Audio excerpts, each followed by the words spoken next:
You know that dream, right? The one where your heart is absolutely pounding, your legs feel like they're stuck in mud, and you wake up just drenched in a cold sweat? It feels so personal, so terrifyingly real. Okay, or how about this one? The final seconds are ticking down. Your team is right there on the edge of winning or losing, and you're on your feet yelling your head off, just completely lost in that moment. Now, what if I told you that the deep, primal fear of that nightmare and the massive shared thrill of that game, they both come from the exact same place in your brain? Yeah, I know it sounds a little weird, but stick with me because it's true. All right, so let's get into it. We're going to uncover how your brain is basically working 24/7 as this incredible simulation machine. It's constantly rehearsing for life's biggest threats and its greatest joys, whether you're fast asleep or wide awake. So here's the core idea. Your brain isn't just sitting around waiting for problems to solve. No way. It's an active simulator, always generating what-if scenarios to get you ready for, well, everything, from escaping danger to making new friends. It's a fundamental part of our survival toolkit. And the most private, most intense rehearsal studio we have? It's the one we step into every single night. The world of our dreams. This is where the simulation gets really personal. There's this really cool idea called threat simulation theory, and it basically says that dreaming isn't just random brain static. Nope, it's an evolutionary tool, kind of like a built-in virtual reality system where your brain deliberately throws threatening situations at you, making you practice how to fight or flee, all from the complete safety of your own bed.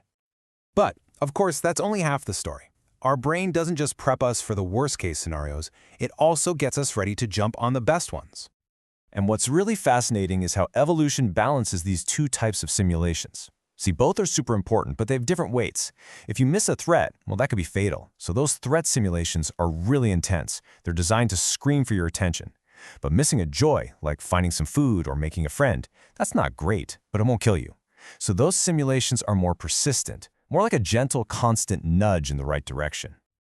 So what happens when we bring this simulation machine out of our dreams and into the daylight? Well, we have a name for that. We call it play. I mean, think about it, right? A game of tag is really just a fun version of a chase.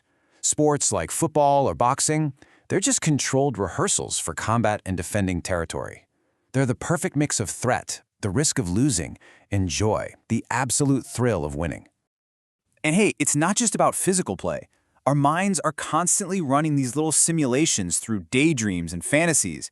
But the amount of time we spend doing this, it changes a ton over our lifetime. I mean, this shift is huge.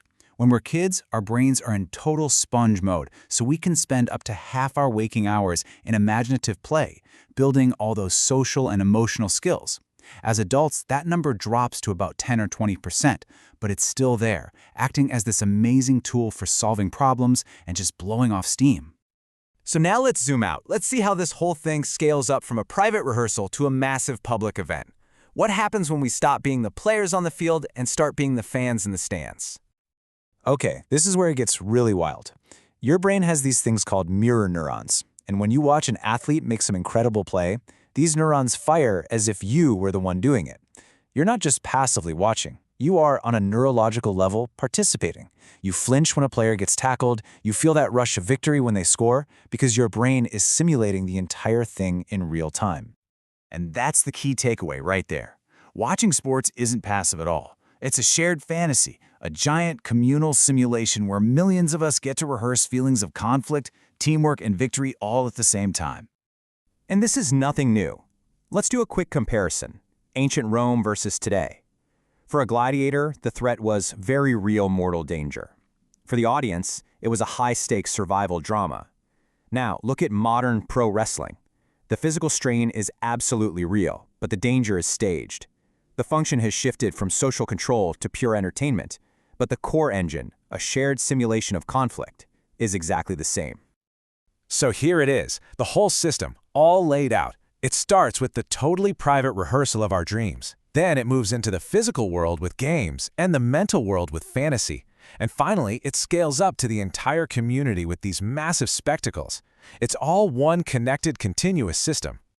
But you know, this whole system, from our dreams to the Super Bowl, it's a critical piece of our biological machinery. It needs to run. So, what happens when it breaks down?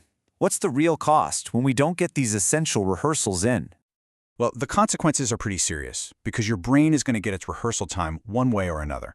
For kids who don't get enough playtime, their dream simulators go into overdrive. We see more nightmares because their brains are desperately trying to process fears they didn't get to practice for during the day. And for adults, it's a similar story. All that daily stress just builds and builds with no safe, playful way to release it, so the dream world is forced to pick up the slack, running these over-the-top threat scenarios that can feel totally overwhelming. And this really brings us to the main point of all this. Play, in all its forms, is not just some fun little thing we do. It is not a luxury we can just toss aside when life gets busy. It is the essential, daytime partner to our dreaming brain, one half of a critical, evolutionary rehearsal system designed to keep us safe, successful, and frankly, sane. So next time you jolt awake from a nightmare, or you find yourself completely lost in a game, just take a second. Don't just brush it off. Ask yourself, what vital scenario is my brain practicing for right now? The answer might just surprise you.